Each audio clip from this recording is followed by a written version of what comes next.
La plus grande erreur que font les athlètes qui aspirent à un haut niveau, c'est de s'entraîner comme tout le monde. Tu t'inspires ou tu copies les entraînements de tes idoles. Tu testes les exercices que tu trouves sur Instagram ou sur YouTube qui ont l'air cool et qui ont l'air d'avoir un rapport avec ton sport. Ou tu pratiques toujours plus ton sport dans l'espoir de devenir meilleur. Dans cette vidéo, je vais t'expliquer comment réfléchir à tes entraînements quand ta génétique n'est pas forcément de ton côté et que la seule chose que tu as, c'est un rêve et une vision. La première chose qu'il faut que tu comprennes, c'est ne copie pas les entraînements de tes idoles.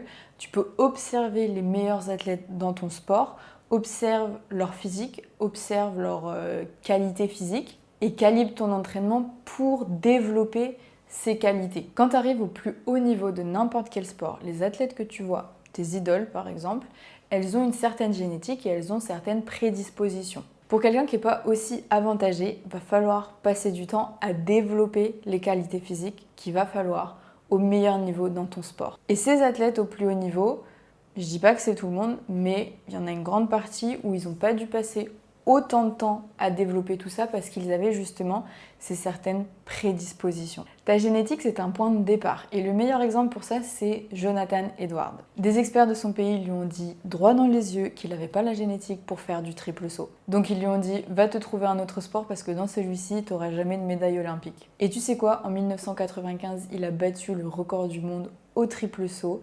Et depuis, c'est toujours le record du monde, même 30 ans après. Pour un gars à qui on a dit qu'il fallait qu'il arrête son sport parce que sa génétique était pas du tout bonne pour le triple saut.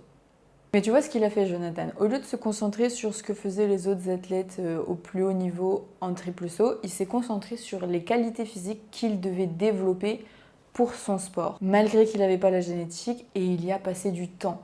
Parce que la génétique, c'est un point de départ. Mais si tu as les bons exercices, la bonne manière de t'entraîner et que tu y passes du temps, tu peux absolument transformer ce point de départ. Et c'en est la preuve. Deux des exercices qu'il faisait beaucoup, c'était des squats en amplitude complète. Et c'était pas commun parce que tout le monde était plus en mode faire des quarts de squat. Et c'était aussi progressivement l'époque où pas de genoux au-dessus des orteils parce que c'est mauvais pour tes genoux. Mais lui faisait quand même des squats en amplitude complète. Et il faisait des Nordic curls.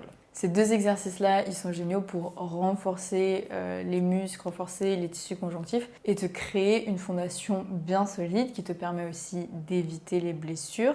Et du coup, j'en arrive au deuxième point. Rappelle-toi que l'athlète qui performe et qui perdure le plus dans son sport, c'est l'athlète qui se blesse le moins. L'entraînement que tu fais à côté de ton sport qui te permet de te renforcer et de gagner en force, il est numéro 1 pour éviter les blessures et numéro 2 seulement en deuxième pour devenir encore meilleur. Et comment tu t'entraînes pour éviter les blessures? Avec un principe à garder en tête, un principe simple que j'ai déjà détaillé dans d'autres vidéos, c'est l'équilibre structurel.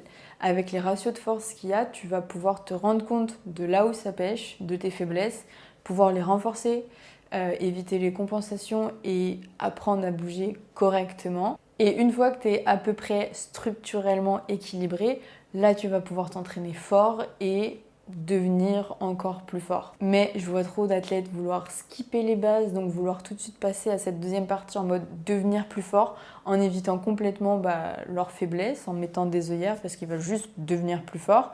Et du coup, tu te rends pas compte que tu as des faiblesses, que tu creuses encore plus ces déséquilibres et que ça te fait compenser plus et que en gros, du coup, tu laisses la porte grande ouverte aux blessures. Rappelle-toi de ça, numéro 1, qu'est-ce qui te fait progresser le plus dans ton sport? C'est pratiquer ton sport.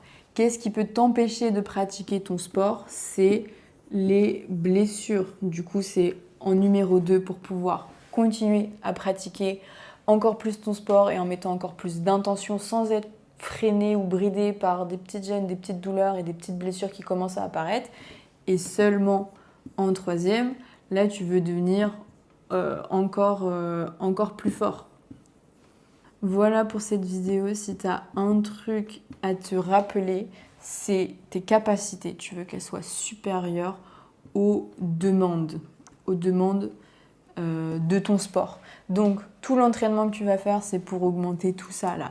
Les capacités, être capable de faire plus, être capable d'encaisser plus, pour que du coup, peu importe ce que tu fais dans ton sport, ce soit toujours inférieur. Quand tu commences à arriver à capacité égale demande, tu flirtes avec la ligne rouge et quand du coup le ratio il s'inverse, là tu croises les doigts pour pas te faire mal parce que si tu as moins de capacité que ce que te demande ton sport, tu vas pas être performant et surtout tu vas te faire bien mal. Si tu as des questions par rapport à tout ça, tu me les poses en commentaire et sinon pense à t'abonner pour voir les prochaines vidéos.